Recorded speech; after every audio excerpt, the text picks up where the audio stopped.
are devastating. We know that, and we have to defend ourselves today and for the future.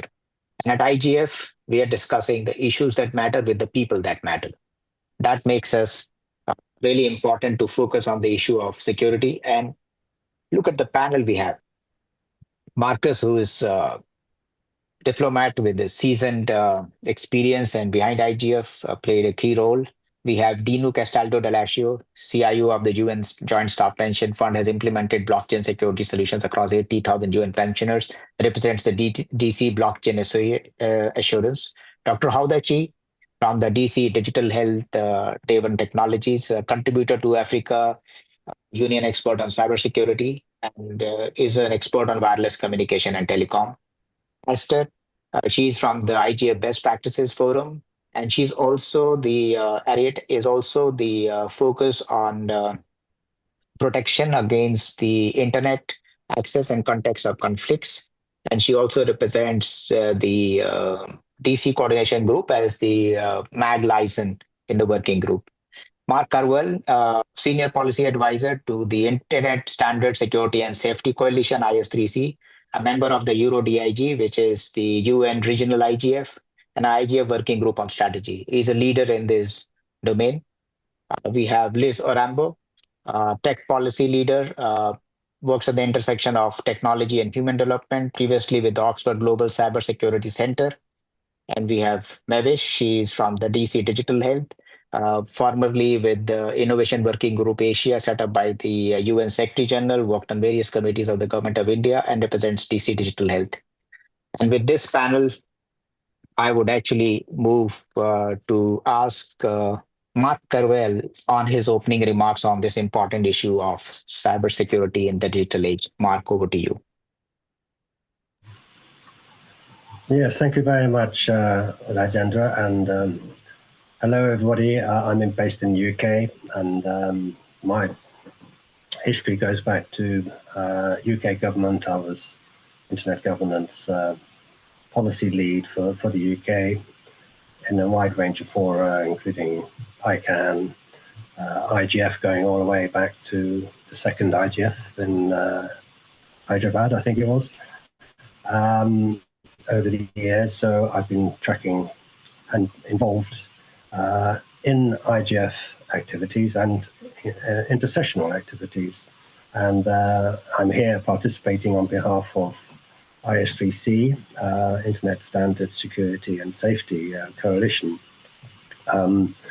which was launched in 2020.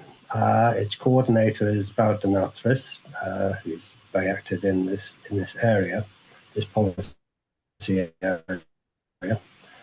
And our mission is to address the problem that Wout had written about, actually, in a research paper commissioned by the IGF Secretariat and the MAG, as I recall, about the failure to deploy internet security standards. We have this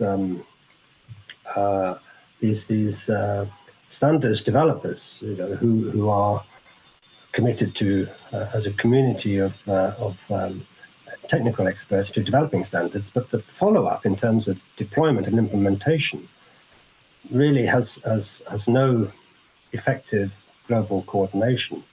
And Wout's research identified really major failures to implement key security standards that would ensure that online activity is secure and safe. So the research he did led to the formation of this coalition, IS3C, and it comprises experts in the field from across the world, from Latin America, Africa, Europe, North America, Asia, and it's a common shared goal for all the experts involved in the coalition to identify ways of addressing this failure to deploy effectively and rapidly key internet security standards and related best practices. There was no kind of sharing of best practice in terms relating to internet security standards. So that's the common goal, the mission of the coalition, if you like. And we've over the years, we've established, I think it's 9 working groups altogether covering specific areas. The Internet of Things and security by design relating to the Internet of Things, education, procurement, which is the focus of our contribution to this session, how procurement contracts can actually stimulate the adoption and deployment of Internet security standards through the contracts that are drawn up by governments, by big organizations, whoever is actually procuring Internet devices and setting up networks and so on. So this range of working groups has produced various papers. We've done papers on education and skills, what is required in terms of skilling up key people in the cyber sector with knowledge about the key standards is an important aim that will help address the deficiencies of awareness and knowledge about security standards.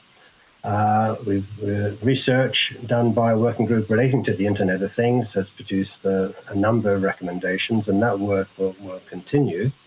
And we've also looked at deployment of DNSSEC and RPKI as critical standards through identifying ways for promoting their adoption and implementation much more extensively across the world.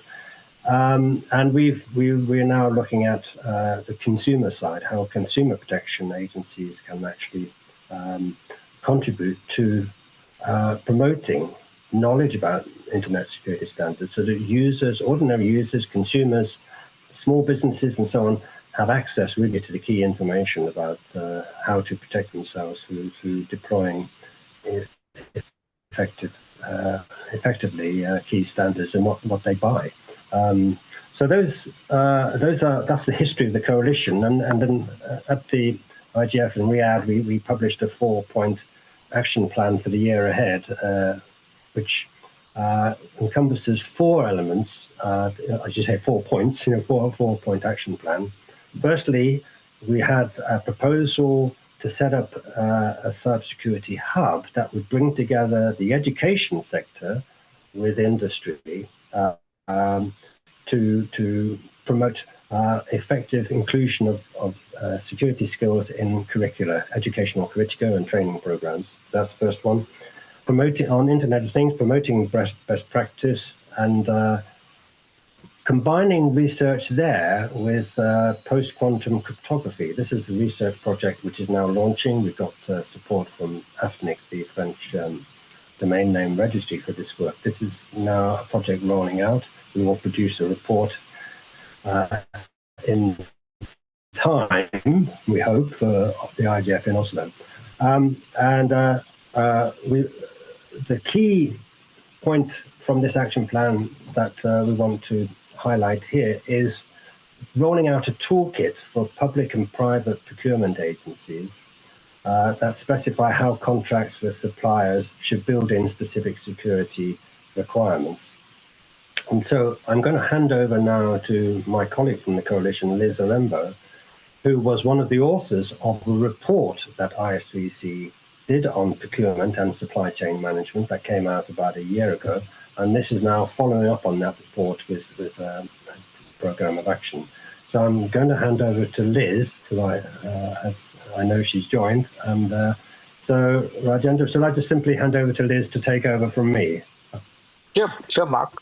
You made very important points, which are critical for us, for anyone. I think you made this point of embedding security by design and default in government contracts.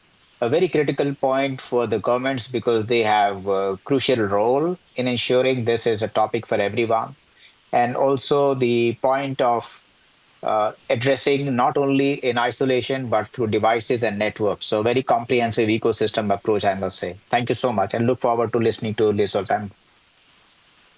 Okay, thank you.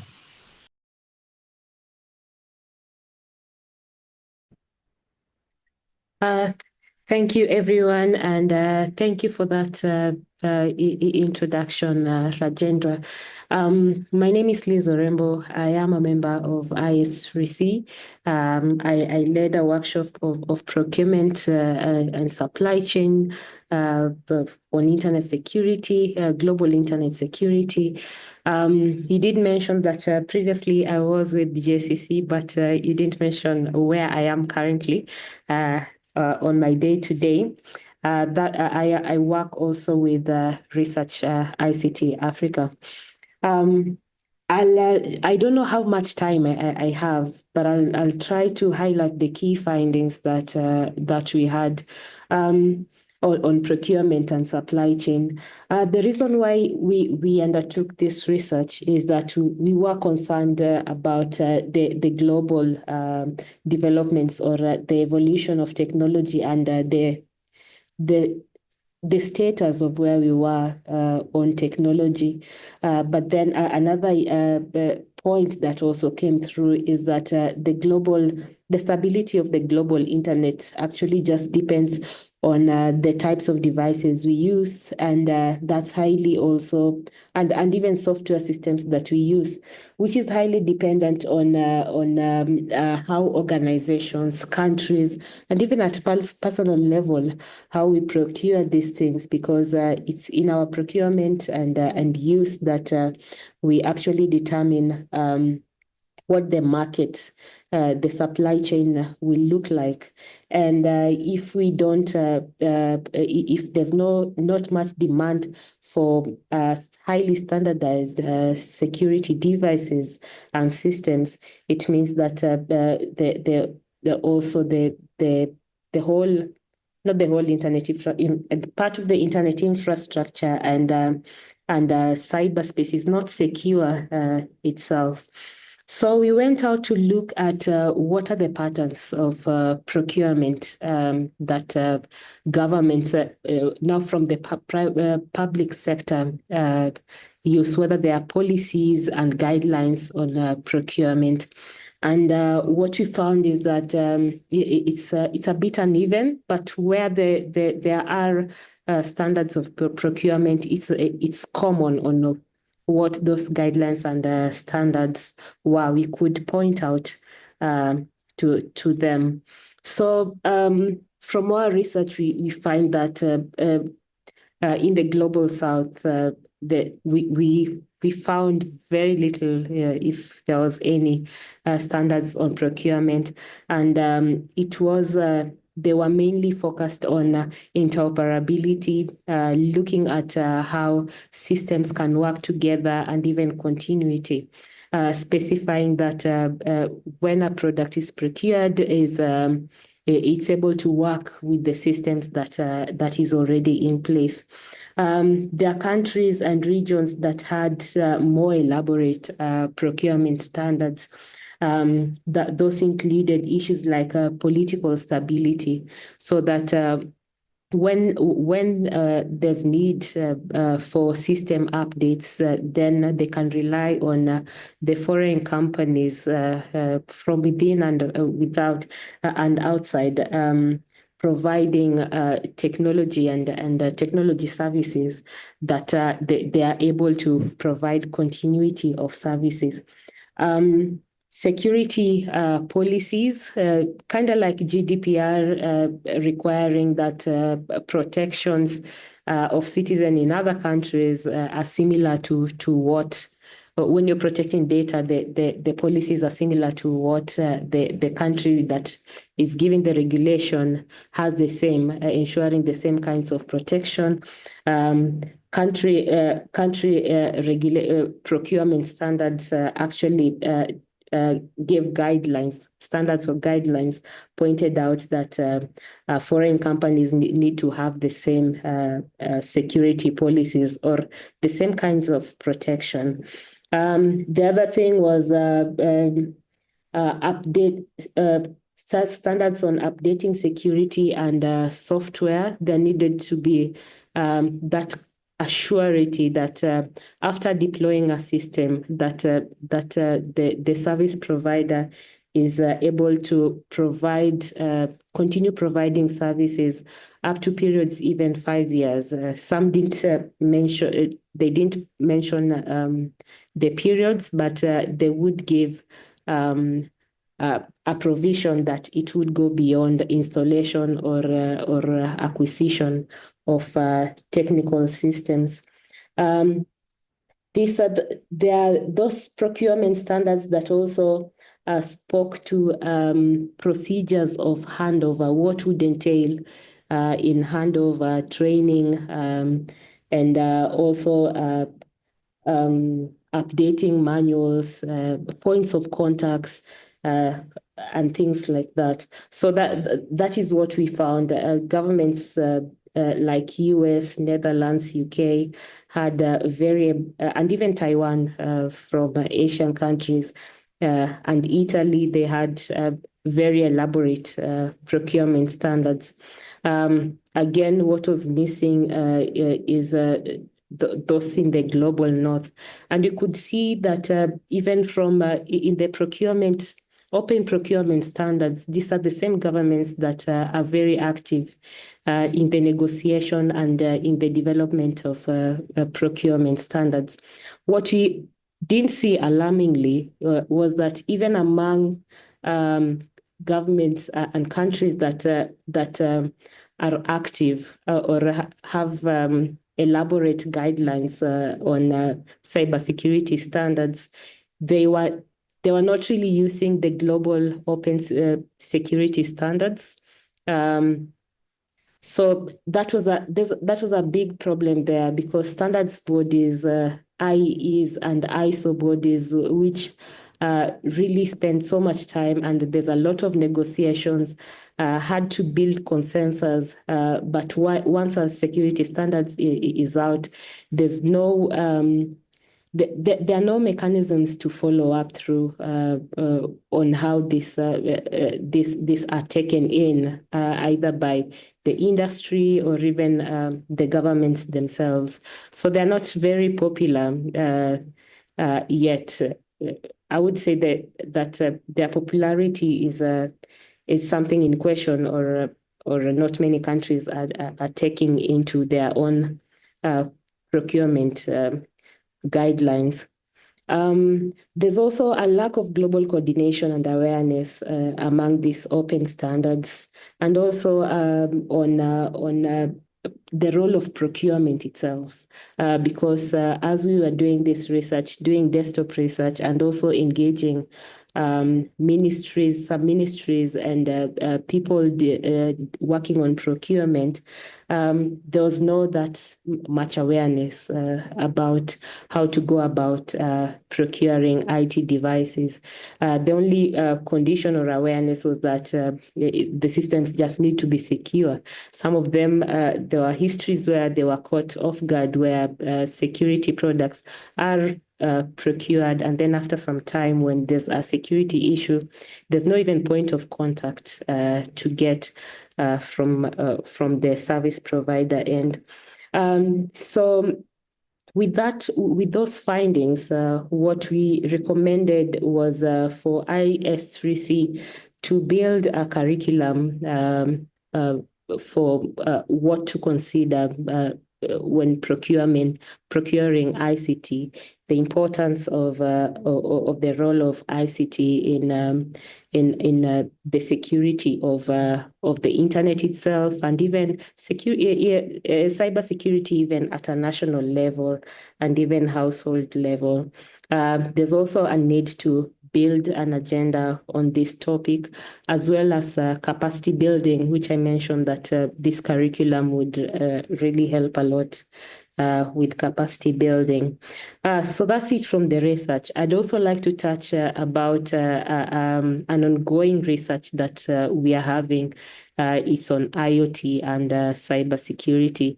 And again, we are looking at regulations, country regulation, regional regulation.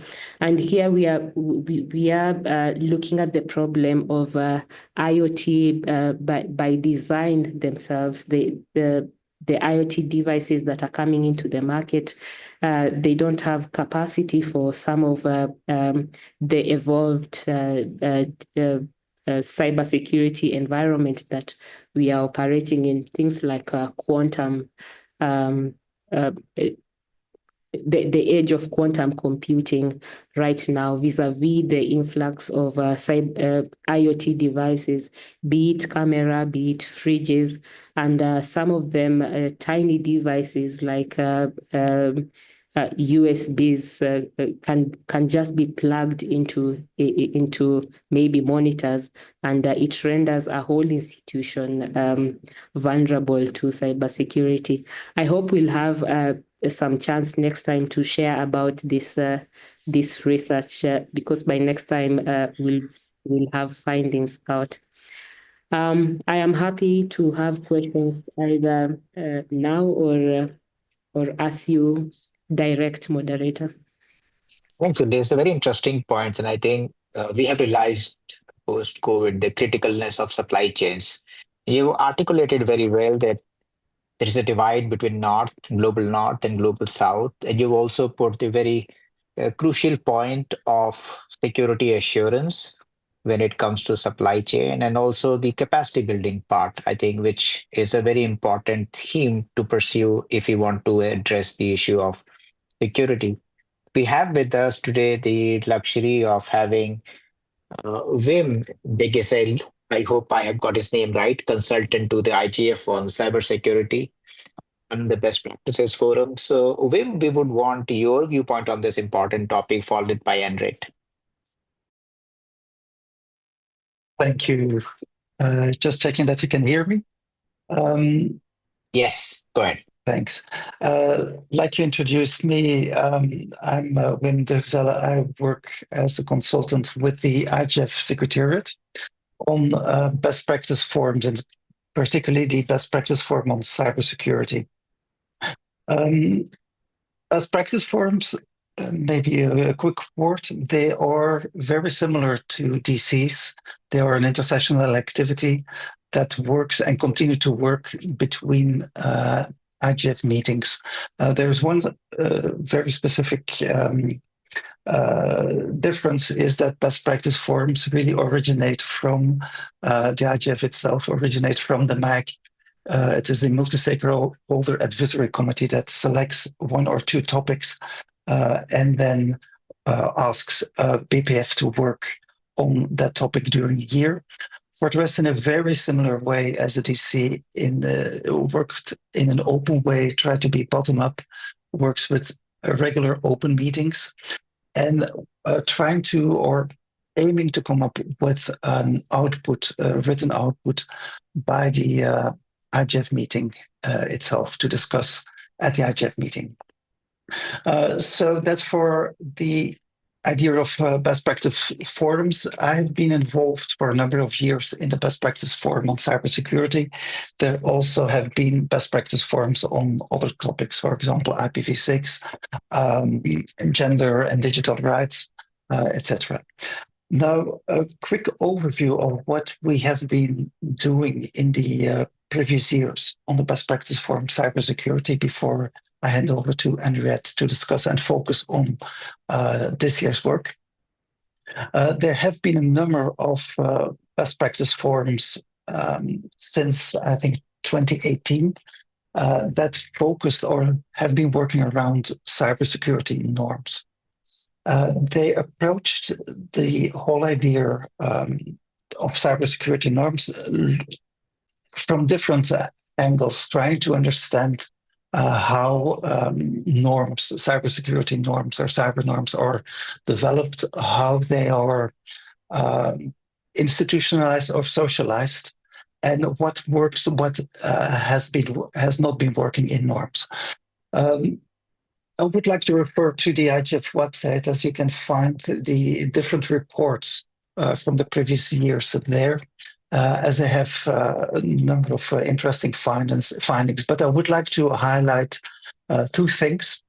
We did one is an important observation that was made by the Best Practice Forum with regard to the involvement of stakeholders, where through the discussions it became clear, and through the exchange of experience, it became clear how important it is to involve stakeholders and different stakeholders in the whole norms process. And this means that when cybersecurity norms or cyber norms are being developed or are being discussed at sometimes very high levels, it is important that stakeholders are involved, because stakeholders can come with very concrete practical experiences of what a norm wants to solve or tries to solve.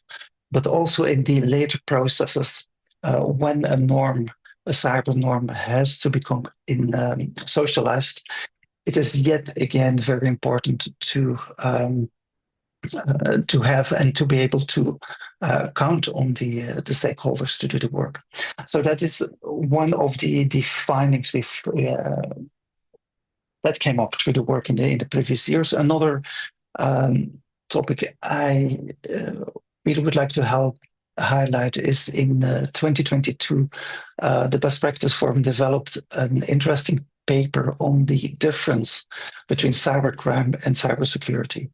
It is, I think, a 50-page maximum paper, but that very clearly makes a difference between the two concepts, as they very often in discussions or mixed up.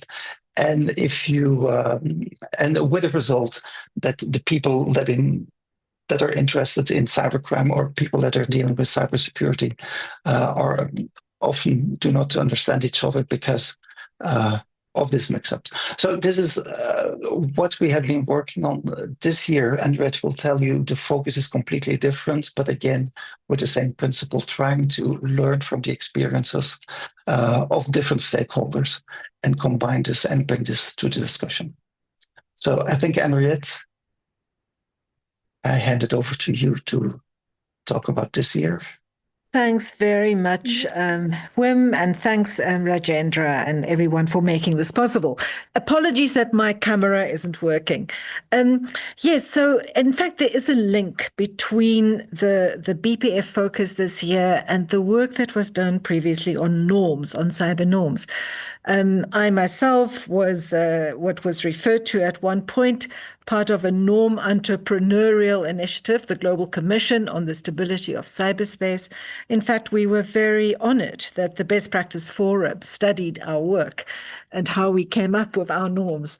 This was a commission convened with support from the Dutch government and various other institutions, research institutions, that developed cyber norms that were different from many other in that they were multi-stakeholder norms. They were addressed not just to state actors, but also to non-state actors.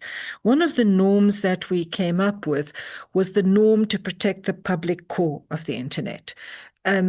We worked with an existing norm that had emerged or first developed by someone called an academic called Dennis Pruders at the University of Leiden, who looked at the internet, in fact, and the core internet resources, the addressing system and the naming and numbering system of the internet as a public resource that should be protected at all times. And what we did in the Global Commission was to actually take it a step further and said that transmission media are also part of the public core, because if there are no fiber optic cables, if there are no digital lines, if there are no connectivity infrastructure, then what does it help to have a working addressing and numbering system?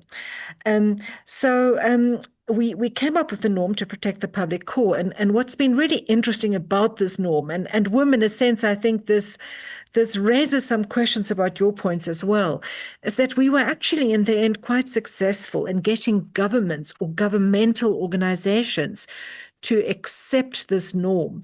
And it's been more or less accepted. It was in the group of governmental experts report, in a slightly different way, but it's there. The European Commission also has worked with it and accepted it. The Paris Peace process, the Paris Accord also adopted it. But when it came to dealing with the technical organizations like ICANN, for example, we could not convince them to endorse this norm to protect the public core. So that's just an interesting, I think, challenge for us. You get better norms when you develop them in a multi-stakeholder way, but when it comes to accepting accountability and responsibility for compliance with norms, governments and governmental entities are actually, in some ways, I think, more comfortable with doing that. So to get to this year's Best Practice Forum, at the IGF in last year in Riyadh, there was a main session that really looked at what happens to protecting and securing access to the internet and the core internet resources in times of conflict and crisis. We looked at a few cases. We looked at the Maldives, a country that is very, very prone to having its internet infrastructure destroyed by climate change related natural phenomena, storms and tsunamis. We looked at the case of Gaza, where there's a war, an onslaught, where the infrastructure has not just been, the communications infrastructure has not just been destroyed accidentally, it was actually destroyed quite deliberately. And then we also looked at the case of Sudan, again, a country that's been more or less without internet for years now. And we looked at the case of Russia and the Ukraine, which was a very interesting case because there was a specific request made to ICANN, for example, to remove Russia from the internet addressing system. A request that was refused. So what we want to do with this, excuse me, sorry, I've got a bit of a cold. What we want to do with this BPF is look at what are the good practices about ensuring that people, particularly civilians, have secure access to the internet in times of conflict, which is when they need it most, and what are the normative agreements, frameworks, or processes to ensure that this core internet infrastructure remains available in times of conflict and crisis, whether it is vulnerability, whether the vulnerability of that infrastructure and the core internet resources is due to natural or deliberate or accidental attack, doesn't matter. We want to look at what are the normative contexts and what are the current practices, particularly good practices, to ensure that people and institutions, particularly those involved in humanitarian relief, always have access to the internet. And I think that's kind of maybe more or less, I don't know if you want to add more about what we'll be doing. We're going to take this work in stages. We'll start by looking at some existing work and compiling that, analyze that, some existing good practices, some existing challenges. And essentially, we want to emerge with a set of guidelines about what do we need to do? And particularly, what does the multi-stakeholder internet governance community and the IGF itself, what can it do to strengthen this normative framework and the adherence and accountability for adherence to this normative framework to ensure that core public internet resources are always protected? Back to you, Rajendra, and I'm happy to answer any questions. Thank you so much, Andit. I think very insightful when I look at the context of what you spoke is the norm to protect the public core of the internet, as a public resource. And when we look at the global discussions happening where we're talking of digital public infrastructure and digital public goods, I think your point of better norms being developed when you work with multi-stakeholders. And if we move from good practices to guidelines, this will be helpful to strengthen the normative framework, which is really crucial, if we really want to address the issue of internet security. And I think Wim pointed a very important point that security and crime, the cybersecurity and cybercrime are different, but at the same time, cybersecurity, lack of cybersecurity can lead to cyber crimes because the data gets exposed. Very important conversations, and I think very thought provoking. In fact, each one of these topics can lead to one webinar each. But having said that, thank you so much for making this contribution. And now I move to Dr. Haudachi. She comes with a fantastic background of working in the telecommunication, given the fact that we live in the world of 5G and now coming to 6G. Dr. Chi, I hope I got your Hello, name right. thank you. Yes, thank you so much. Hello, everyone. I hope that you could hear me. Yes, loud and clear. Okay, good. Thank you so much for this great introduction, Mr. Rajendra. Okay, so hello everyone. So my name is Huda Shehi. I'm PhD in Telecom Signal Research at UNOFCOM Lab of Sibcom, Tunisia. I'm also ICANN and ITF Fellow. My main research and sectors of interest are related to internet governance, cybersecurity, artificial intelligence, women in tech in general.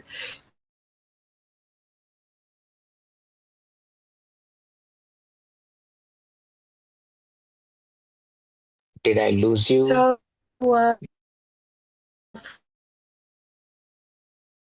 Go ahead, please.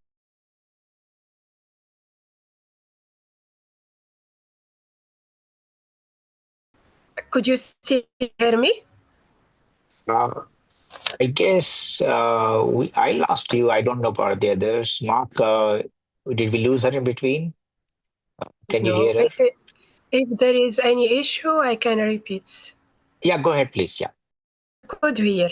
Okay, good. I can continue. Okay, so as I said before, for my intervention, I will speak of the threat and or the paradox behind the use of artificial intelligence. As you know, nowadays artificial intelligence is required and is integrated everywhere. But with the advancement and great progress of new technology and emerging of new technology, which is every day we hear about emerging of new generative AI, and new technology coming up. So there is emerging of it is joined with emerging of advanced threats that are a threat of our life. It's true that artificial intelligence is a tool of automation of tasks. It saves time, so we can focus in other more complicated issues. We have a better quality of life. But if artificial intelligence algorithms are done without control, we lose, and our life will be in threat, because it will harm us, and it will be a drawback and not a benefit in our life. So if we take the example of autonomous cars, so if we use or if we have a misinformation or a problem in the collected data, so because as all of us know, the artificial intelligence algorithms are based in data sets and a specific quality of data. So if there is a problem in the collected data, the artificial intelligence algorithm will run in different way, and the outcome will not be as it is stated in theoretical way. If we take the example of the autonomous cars or healthcare sector, imagine that we run an algorithm which is biased and discriminated. So we'll have a lot of problems in routes, and we will have emerging of fake profiles due to misinformation. So our life will be transformed in different way. So now I will speak about the best practices to use artificial intelligence algorithm in safe way. First thing, we need new policies related to the use of artificial intelligence together with cybersecurity, or the intersection between. We have to consider the intersection between artificial intelligence and cybersecurity. Here we need a global conversation between developers, cybersecurity experts, and leadership boards to understand and to state specific rules with policymakers related to each deployed artificial intelligence algorithm, and to test it before any commercialization.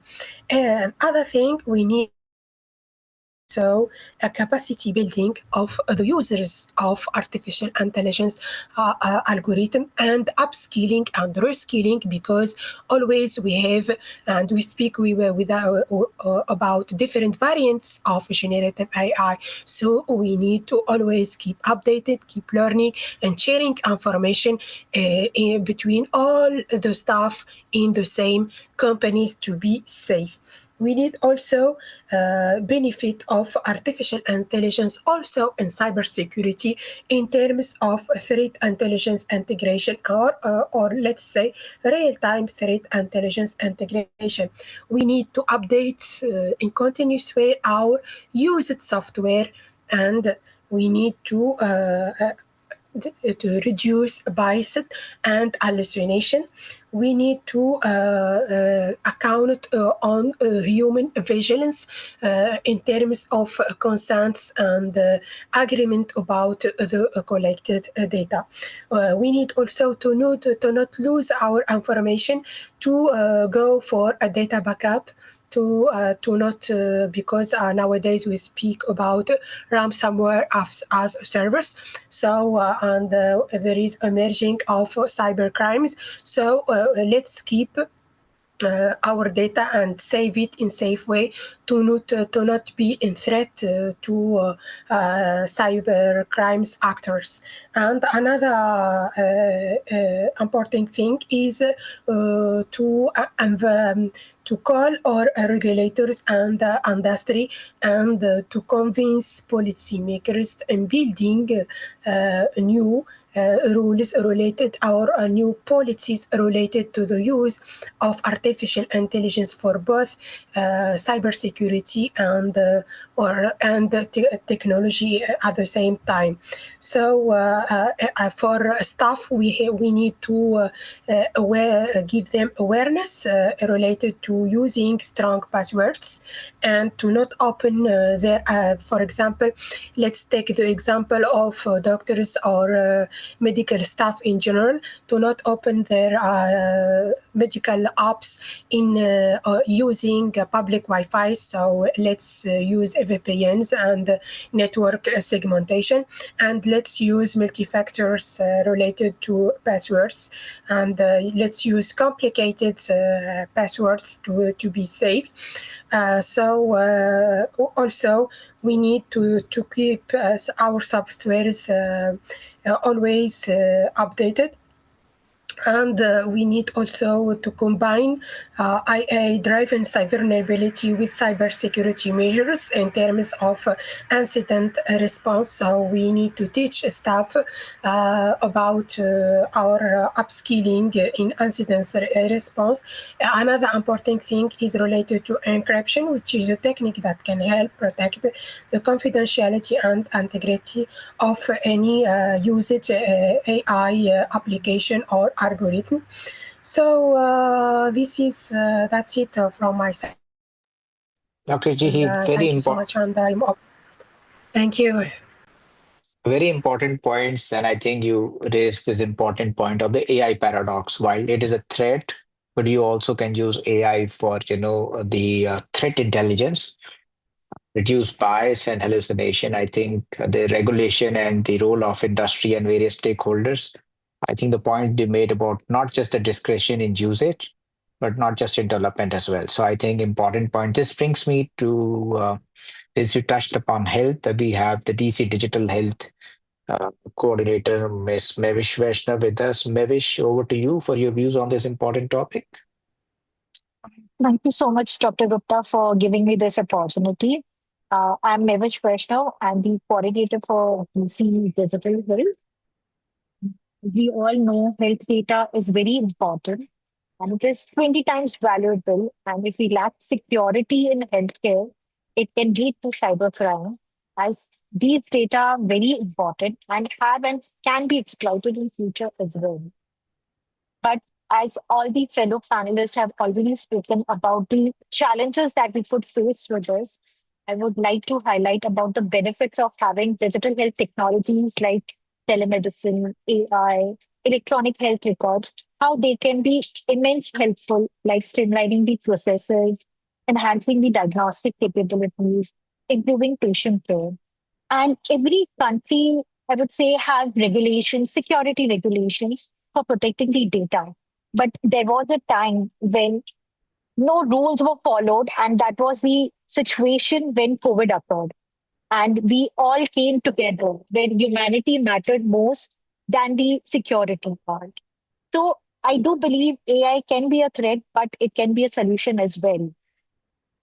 So there are various positive aspects of digital health. It would help in improving the patient engagement and access. Digital tools like patient portals not only improve the efficiency, but they also enhance the doctor-patient relationship by facilitating the easier communication and enabling the faster care. So I do believe hackers have the access using AI where they can forge the data or they can sell the data in the market. But we could use AI in protecting the data and create a proactive security model which can significantly reduce the chances of successful cyber attacks. So we can use the data in that way and we can strengthen the GDPR, HIPAA compliance rules. So such regulations can ensure patient rights. So this is how we can protect the data. Thank you, Mavish. I think you brought a very interesting part to this debate of humanity versus security. The relationship between the sacred relationship between the doctor and the care seeker, and how these issues are important. This brings me to my very dear friend Dinu Castaldo Dalasio, who is from the DC Blockchain Assurance and who has done phenomenal work leveraging blockchain for security. Dinu, what's your view on this topic, and what's the work you are doing, and how can we ensure security? What we are talking about, the technologies that you have worked on. Over to you. Thank you very much, Professor Rajendra. I'm very happy to be here with the IGF colleagues and friends. So, as you introduced me before, I am the Chief Information Officer of the United Nations Pension Fund, and I've been working for the United Nations for almost 25 years. So I want to first and foremost give you a very brief background of my profile in order to then explain what is my focus and what has been my approach in dealing with the specific topic of security, but fundamentally to put security under the overarching topic of assurance. My background is actually in information system auditing, and for a large part of my career, I was in charge of the IT auditing function of the United Nations. In 2017, I was appointed CIO, Chief Information Officer, and I was given the task to address an historical, a 75-year-old problem that the UN Pension Fund had faced, which pertained to the digital identity for proof of life, basically demonstrating that the 80,000 retirees and beneficiaries of the UN Pension Fund residing around the globe in 192 countries were still alive, because this process was historically conducted through the use of a piece of a paper-based form mailed through 192 different postal services, asking the recipient to sign it and return it through the same means. So this process was, of course, often affected by delays, by lost forms, with serious consequence on both parties, the pension fund itself as well as the beneficiary, but was also subject to skepticism and questioning by the governing bodies and the oversight bodies, such as my former colleagues of the United Nations, asking the UN Pension Fund how it could demonstrate that there was no fraud in a process that was paper-based and was subject to mailing this form and this signature across the globe through 192 different postal services. So proving a negative is impossible. Hence, my approach to this solution was about proving a positive. Hence, design a solution that use biometrics, facial recognition, it used blockchain to create an immutable ledger of the transaction and the entire life cycle of the process. We also added artificial intelligence, when the threat of deepfakes became very real, as well as a geolocalization.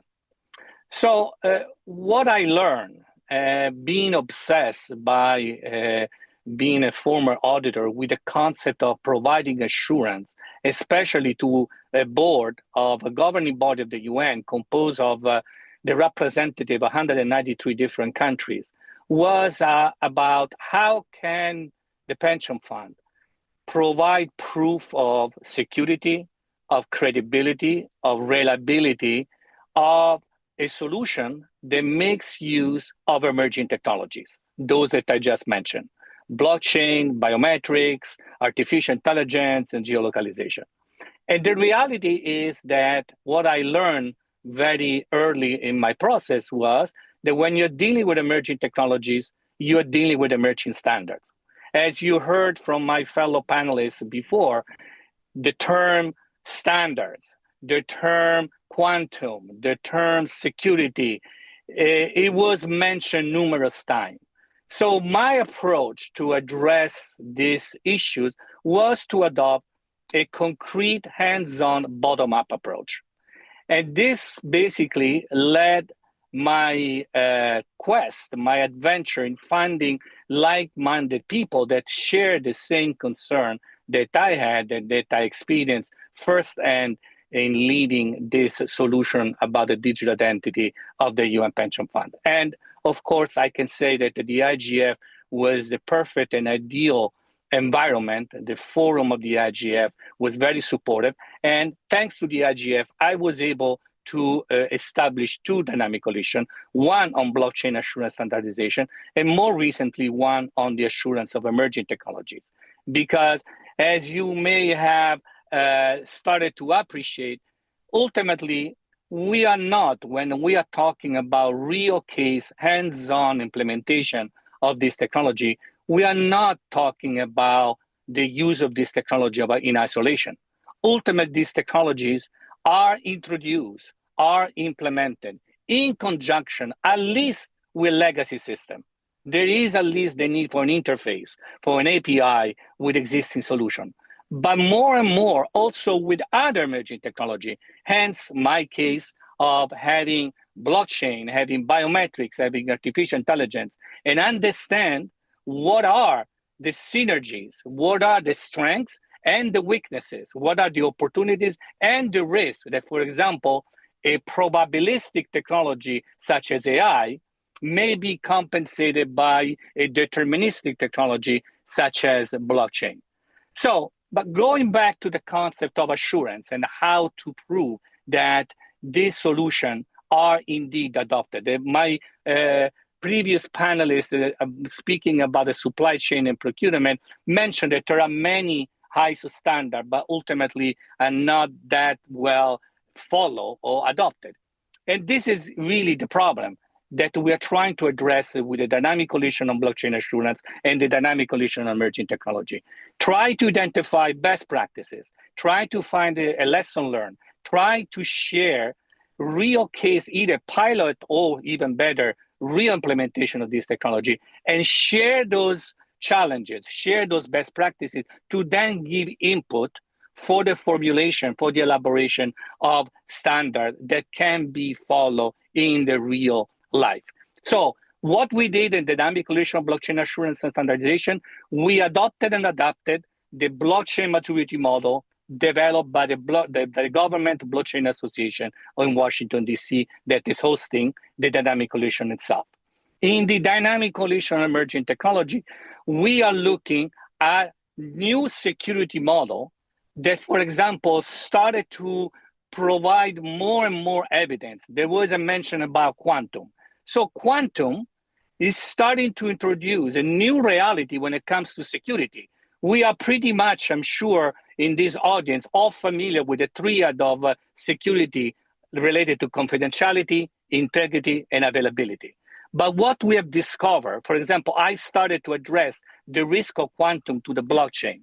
What we started to discover that, for example, an older model, 1998, a Parkerian model of cybersecurity that adds 3 additional dimensions, the one about possession, the one about authenticity, the one about utility, it really demonstrates, for example, the concept of quantum, the threat of quantum is really now started to emphasize the relevance of possession. You may have heard the concept and the threat that quantum poses to harvest now, decrypt later. Meaning there is a recognition that quantum technology is not yet capable of breaking encryption algorithm. Although I've been reading recently some news from China, from Asia, that has started to demonstrate that indeed this is possible. Nonetheless, there is a consensus that quantum computing will be able to break encryption in 10 or 15 years.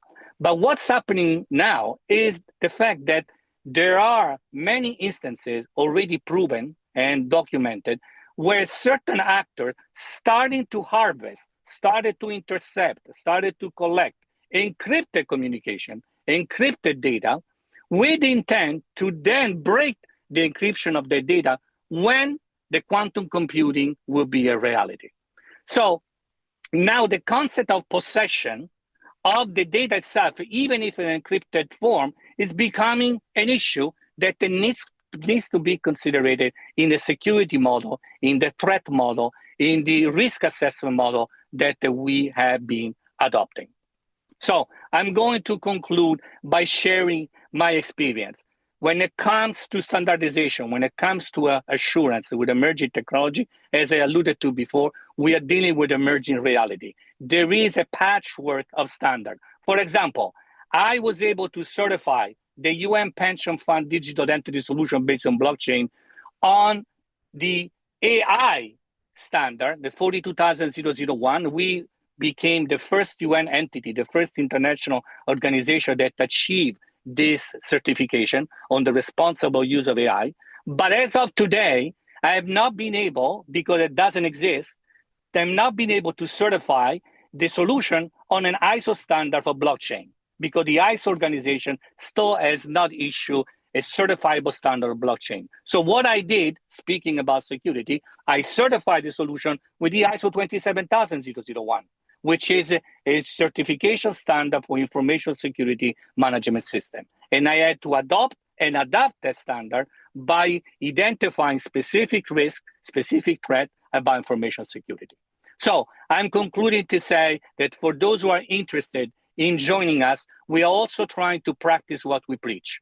We have organized the Dynamic Coalition on Blockchain Assurance Standardization in a DAO, a decentralized autonomous organization. We are still piloting because you can appreciate it's not an easy task. And we want to govern ourselves through a DAO in order to demonstrate that we meet the expectation and the principle of the IGF for accountability, for transparency, and for inclusivity. So for those who are interested, please consult the IGF website. You will find all the relevant details about our periodic meeting. And of course, as Marcus alluded to before, it's open to everybody. Thank you. And back to you, Professor Rendra. Thank you, Duno. You made very important points about the probabilistic technology like AI and the deterministic technology like blockchain. Now, here is where this challenge is coming. The way technologies are advancing, the issue is of the resilience of the systems, how they manage that. And my next question is to Mark, Wim, and Andret in that order. So, Mark, there is always a challenge of how do you develop, or rather predict the risk of what's coming. Now, there is something that we always take recourse to call ethical hacking. Now, given the work that agentic AI is doing, if agentic AI take over the role of, cracking the secure systems on a real-time basis using AI, I will not much be worried about quantum now because quantum is not so much democratized. In a few years, it will be. Now, how is IS3C, looking at addressing the issue using ethical hacking? Are we doing something in this area? Are we working on the area of agentic issues on security? If agent starts hacking a system on a real-time basis, how do we address them? To you, Wim, and Andret.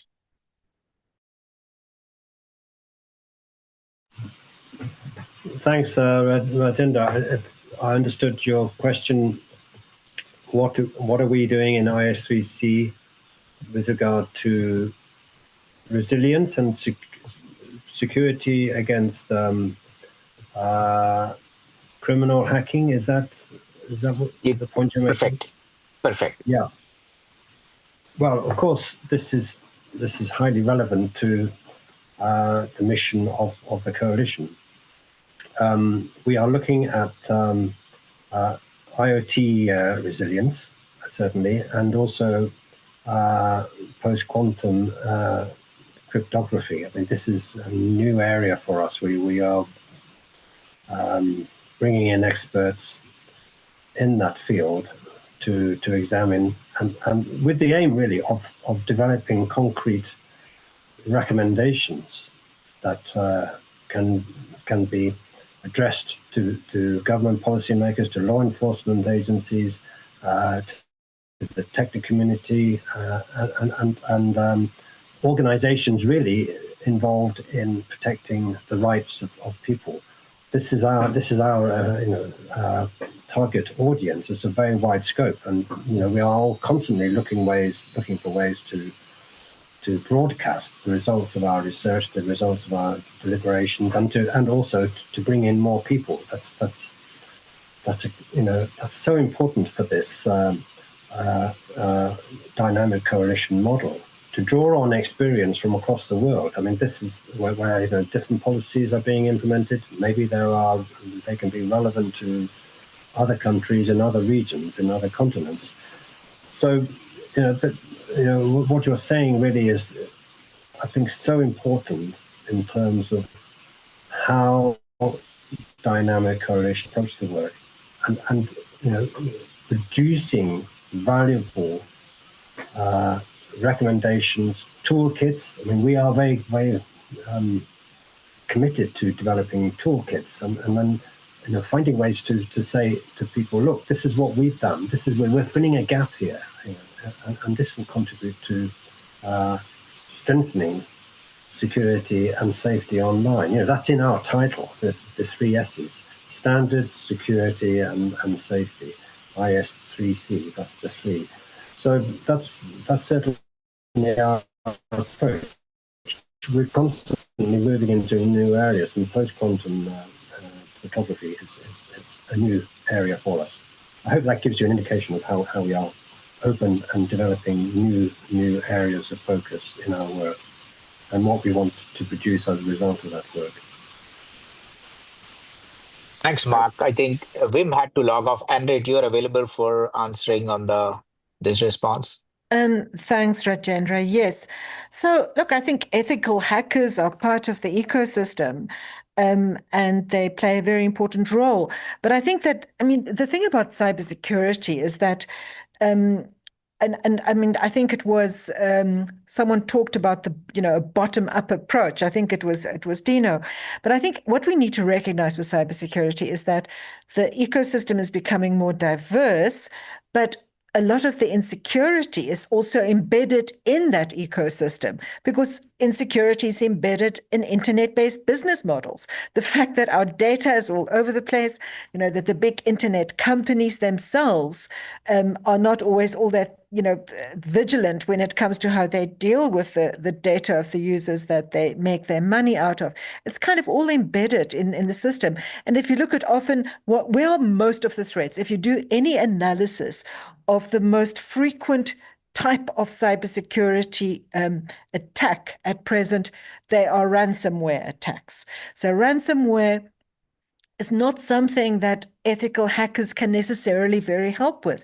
How do you protect against ransomware? Most of the huge, big ransomware attacks are through bugs being planted, through weaknesses and backdoors, but it's often because of public authorities and public infrastructures and systems like national health services not having the capacity or not being resourced or vigilant enough to keep their systems up to date and secure.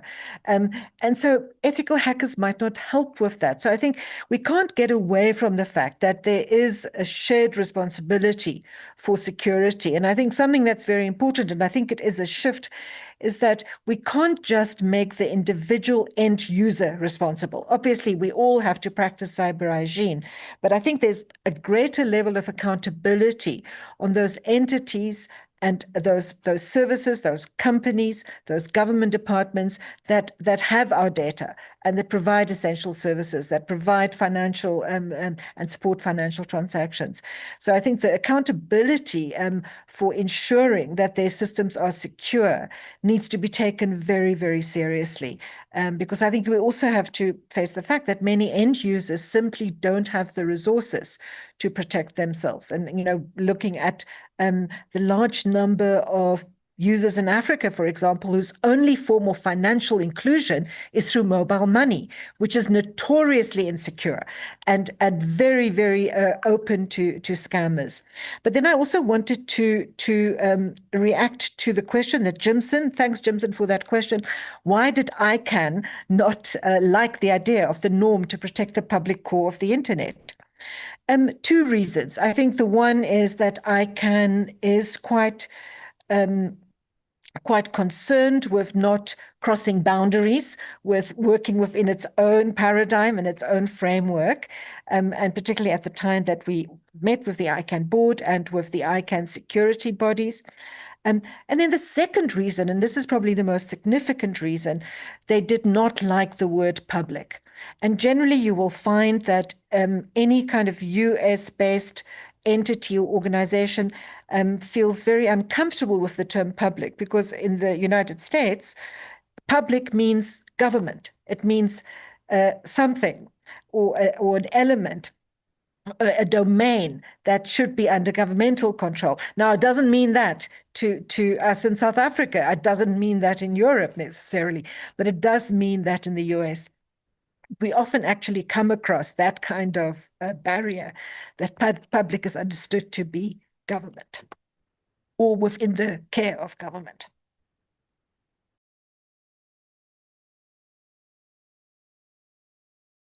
And did you I'm unmute, done. I guess? I'm done, Rajendra. Sorry. And I'm coughing, but I'm handing back to you. Thank you. Thank you so much, Andrej, for answering the question, which I had to ask later, but great answers, great points. You have raised an important point of business models, and I think the issue is not just models today, it's about continuity of businesses, the way we are looking at it. As the world transitions from 5G to 6G, and I think you brought this important point of nations which look at the digital money, which is insecure. Now, we look at the beneficiaries of internet and they eventually become victims.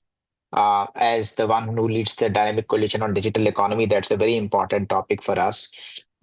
And this brings me to Dr. Chihi and Lezo Zambo to answer, like, on a scale of 1 to 10, where would you put internet in terms of being safe and secure? And what's your thought on how far will it take us to reach the level of at least 7 or 8 for now? Can I start? Please go ahead. Okay. I will take the part related to internet security. So it's important that the users of internet knows everything about and have the necessary skills to surf in safe way. So it's required to not open any URLs without knowing it exactly. For related to emails, it's required to not open any email and to be sure about the source and the sender. And it's very important to open important application in safe way. Like, for example, it's not possible to open our account or public Wi-Fi's. So be sure about the security measures to open any application. In addition, it's not possible to accept all cookies. For example, if we open any website or we are surfing, sometimes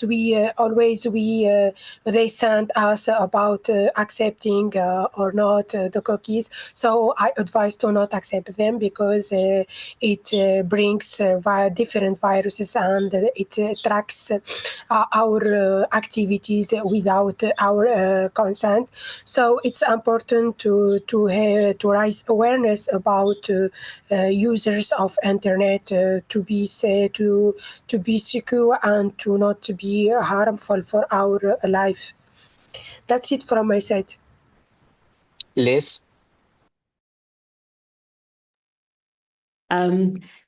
Thank you, Rajendra. I don't know what score to give. Maybe if I'm too generous, I'll give it a 5 in terms of where we are with security. And I would say that we are playing a catch-up because the internet was not innovated with the idea of security in it. And right now is when we are trying to play catch up with the innovations on top of security. We are trying to add the security layer. We are getting more technologies, quantum computing, AI technologies that are going to hack into the current security encryptions that we have. And Dino mentioned quite very correctly, which is the current problem in the ecosystem, that people are harvesting passwords right now because they know that technology is going to evolve. And with time, even 2 years, they will be able to hack even very complex passwords in 2 seconds. So what does that mean? If you don't change your password, or even if your institution will not upgrade its encryption mechanisms, they will be able to enter into systems. And Rent also said that a lot of data is being cross-border shared out there, personal data, whatever data is being shared. That means people's activity and people's identity is also being shared. So we are also talking about an expanding internet, an expanding area of attack. Because if you started using internet, let's say 30 years ago, by now there are very many points of attack that we are talking about. At the same time, we are having evolved digital technologies that can be used to enter this system. So where we are at right now, yes, we are playing catch up, but I think what would be also most important, because there's no system that is 100% secure. We all rely on frequent updates and all that. What I would like to put more emphasis on is beyond security, after risks, what are the recovery mechanisms? What are the resilience mechanisms that people, nations, and even the globe can adapt? Yeah. Thank you so much, Liz. I think you made a very important point, and I really like quantifying generously to 5 points on a scale of 10 that how safe it is. And on the resilience, a very important example I remember is the CrowdStrike, which canceled almost like 5 to 7,000 flights and cost a loss of almost $5 billion. But the beauty of this internet was that we were back up and running in less than 24 hours. So certainly it is resilient, but the issue is always about at what cost. When it is dollars, it is fine. When it is lives, it is not. I mean, you can lose lives too. And this brings me to a very important point. Mavish, you are launching Digital Health Sans Borders on 19th May at Geneva. And you made this very important point on security versus humanity. How do you see this when pacemakers are connected with IoT devices, which means that if you hack into the system, it could be fatal. So how do you see this in light of the security issues and health? So, like you correctly said, Dr. Gupta, yes, IoT-based pacemakers are lifesavers, but though they are attached to the risk of threats, but I would like to state what you always say. If you have food poisoning, you don't stop eating food. So threats will be there, but we need to look for solutions and transition them, the risk into opportunities. Like you gave an example of CrowdStrike. Last year, the AIMS hospital in Delhi had the data breach, but 10 days back, it was listed among the top 100 hospitals. So there will be risk, and even we need to be careful about those data protections. We need to be aware of the threats that system will pose us, but we are also confident that the system will be resilient to come back, bounce back with the addressing such issues. And if we have such technologies, at one side, if we see in the remotest areas like Africa, where health has not been reached to them, technology can help us to reach them. So that is where we are launching the digital health without borders. So technology can be an enabler helping us to take health to all in the country and the entire humanity. Thank you, Mavish. So you're saying there will be trade-offs between humanity versus security issue. Mark, this brings me, I know you as one of the tallest leaders who are involved in, doing the work as IS3C. There is an architecture how we look at security system. There's an enterprise, there is a system, and there's a solution architecture. Where you look at the overall governance versus organization versus projects. Uh, Given that this webinar is not just an academic webinar, we are supposed to come out with the knowledge paper that helps people in thinking about issues, and I think we have covered very interesting facets of security. The key points going up to capacity building, the bottom up approach, and how secure is the internet and what's the way forward. When you see this entire horizon emerging, where do you think the role of governments come in along with private sector? Is self-regulation the best way forward? Because no one knows the future of internet security. As Bob Kahn said, they made the internet, and Marcus Kummer said in the very beginning, is that internet were designed to be open, not secure at the time they devised it. Is it going to be the same way going forward? I know too many questions, but you can answer. Yes, thank you. A lot of questions. I'm sure many of us know that we're at a critical point for internet governance with the WSIS plus 20 review conducted by the member states primarily. It's a multilateral process of the UN, which will be in December.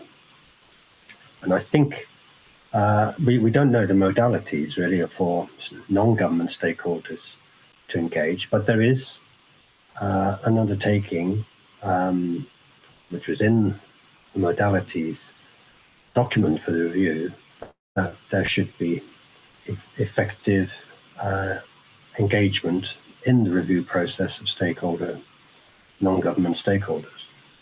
And this is a clear signal to the IGF community, including the dynamic coalitions and the other intersessional activities of the IGF, to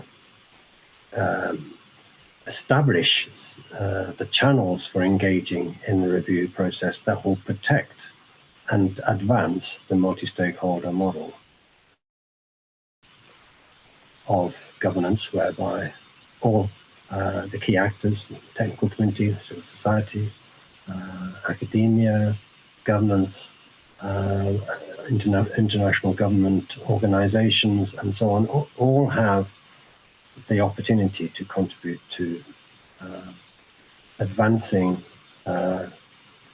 technologies, rollout of technologies in a way that serves the best interests of humanity, that contributes to social and economic welfare on an equal basis worldwide, that will address all the gaps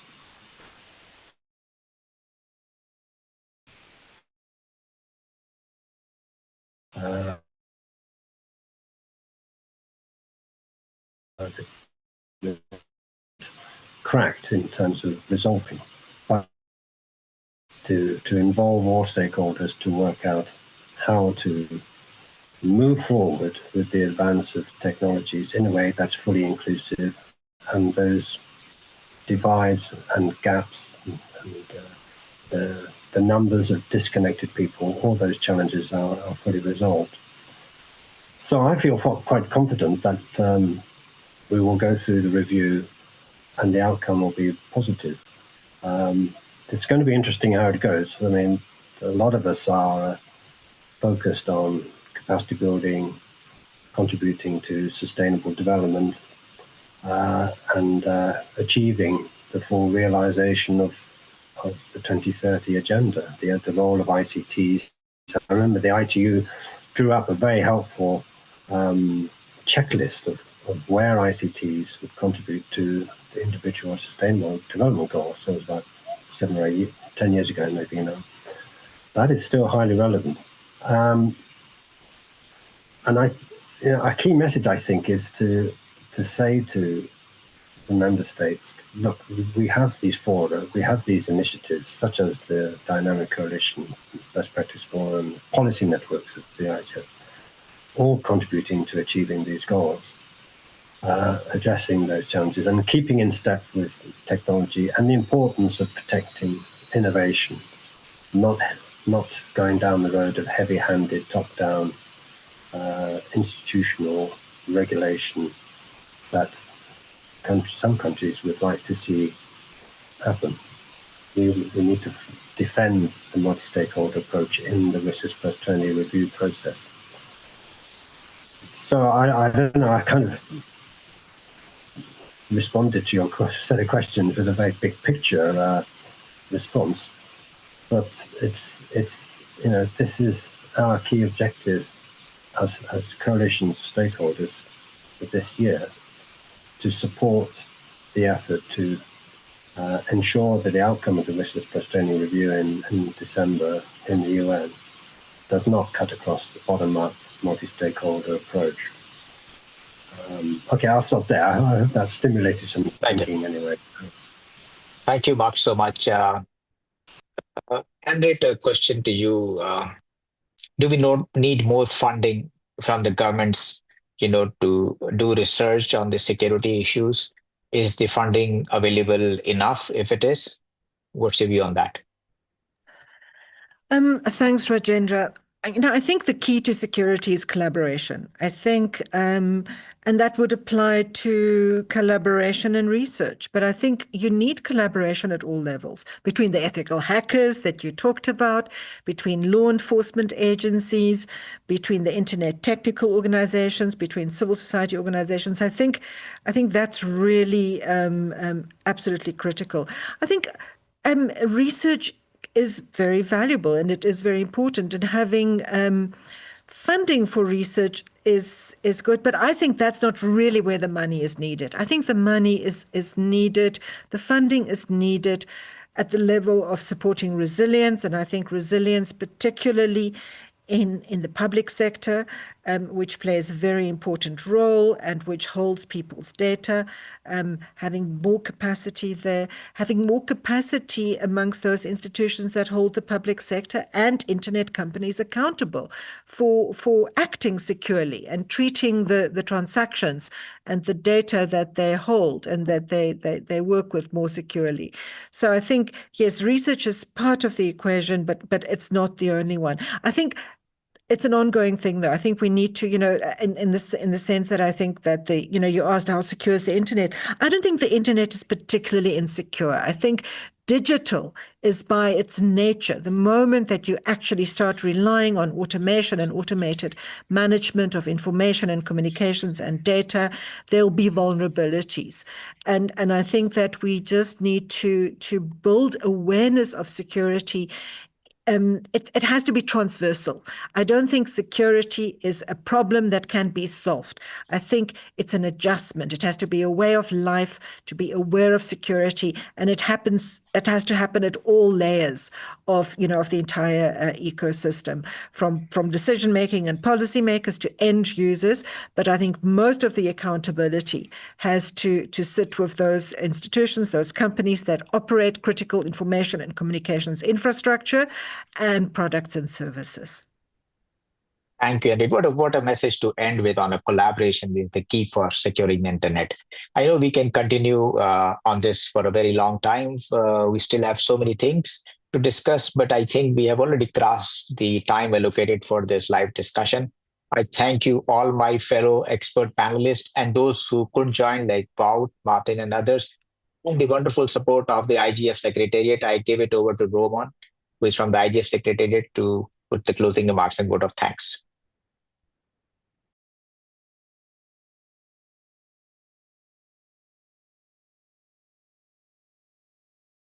Roman, if you're speaking, you're on mute.